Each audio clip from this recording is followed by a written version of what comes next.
Hi, I'm Antoinette. Welcome to Transitions. Transitions is a new show on Shaw, and it deals with changes that we make ourselves through decisions that we make on our own or with others, or circumstances beyond our control. Now, we just had Kim Park on the program. She's Executive Director for Community Venture. And now I have two ladies, Marietta Sargent and Arlene Wilgosh, with me. Welcome to the show.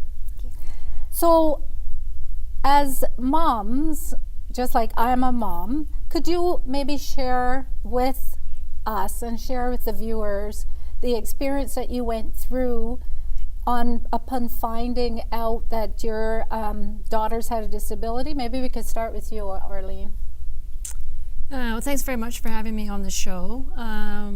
I had a normal pregnancy, and when Lauren was born, it was quite a shock, you can imagine. They indicated to me in the hospital that they thought there may be something wrong, but they needed to do genetic testing. And the results of that would take approximately a month. So you go home as a new mom with your new baby, and you carry on as best you can, and then you get the phone call with the news. And it basically confirms, I think, what you are thinking inside, but now it's for real. And you have to figure out how you're going to proceed. So you look to family, friends. We had a very good pediatrician, and I said, what do I do now? And I'll always remember, he said, you treat her like any other child. And that's how we've done it. Very good, very good. Was it very similar experience? Very similar. Within 4 hours of my daughter's birth, I was told she had Down syndrome. And so I was shocked, but I was also able to draw on some strengths that I had, and I had good family support around me too. And so we were told also the same thing by the genetic specialists, that just take her home and treat her as you would any other child, and we did exactly that. Well, it sounds like that was very good advice, because and I was speaking to Arlene just yesterday, and you were telling me that actually your daughter has been enjoying being in the Community Venture program. Could you maybe, now she's how old now? She'll be 30. Okay, so she'll be 30. So she must have gone through a number of programs over the years. And your daughter is? 34. 34. Oh, okay. So Lauren went through the school system here in Winnipeg? Yes, in the St. James School Division, elementary, middle, and then into high school at John Taylor. And it was in John Taylor High School that we were first introduced to the Community Venture program, and became very interested in the program. I visited other programs, but Community Venture was the one that really worked for us. So Lauren's been involved in the outreach program when she was still living at home, transitioned from school, high school, into the day program, and since 2010, January 2nd, I remember, she's now in the residential program.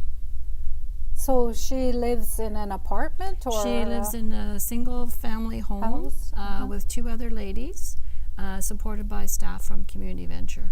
That's fantastic. That's really great. And so does she celebrate the anniversary of moving out, or what? Well, you know, sometimes you think maybe that she doesn't want to leave home, or if she's been with us for a vacation, that she's, doesn't really want to go back.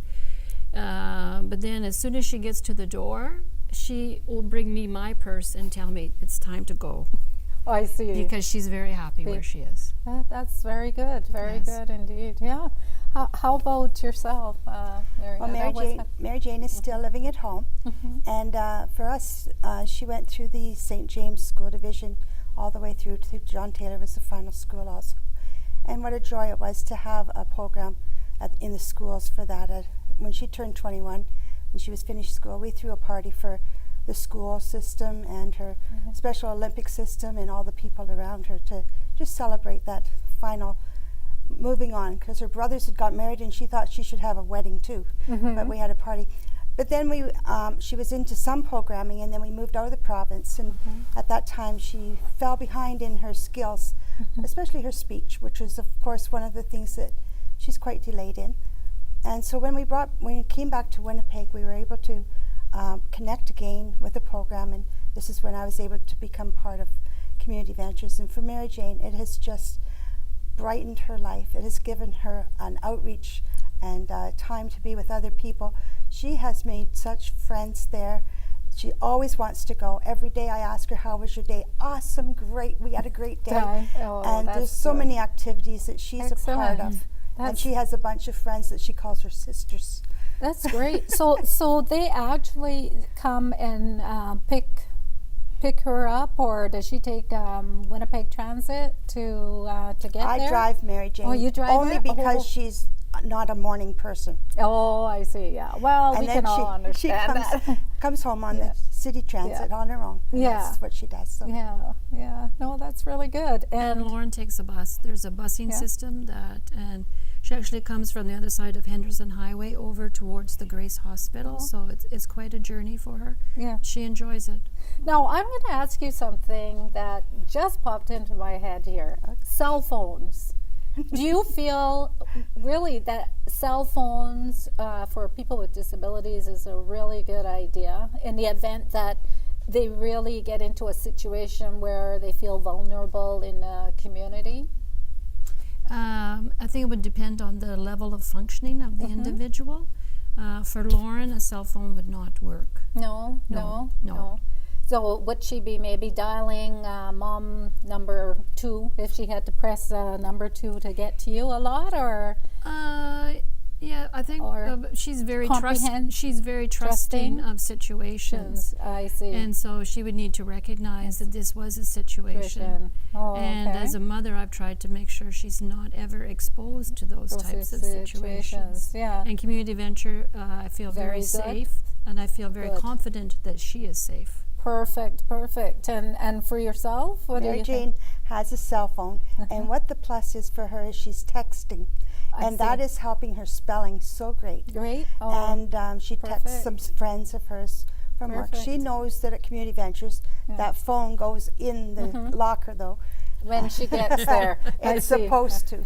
So I have to wrap up, but I'd like each of you to just, if you had one thing to say to new parents, expecting parents or parents of newborns, what would you say? Having a child with a disability can be a challenge, but it's also an opportunity to see the world through a different set of eyes and understand the supports that are there for you, and the fellowship that comes from having a child with a disability. And I would also agree with Arlene in what she has said, and just add to that it's just like raising any other child. If you can look through their eyes, like she has said, they will just open up a whole new world, because our life isn't full of downs, we're full of ups now. Very good. Thank you so much, and thank you for coming in. I really appreciate it. Maybe on a future show we'll have the ladies in to actually meet them too. Okay, thank you. Thank you.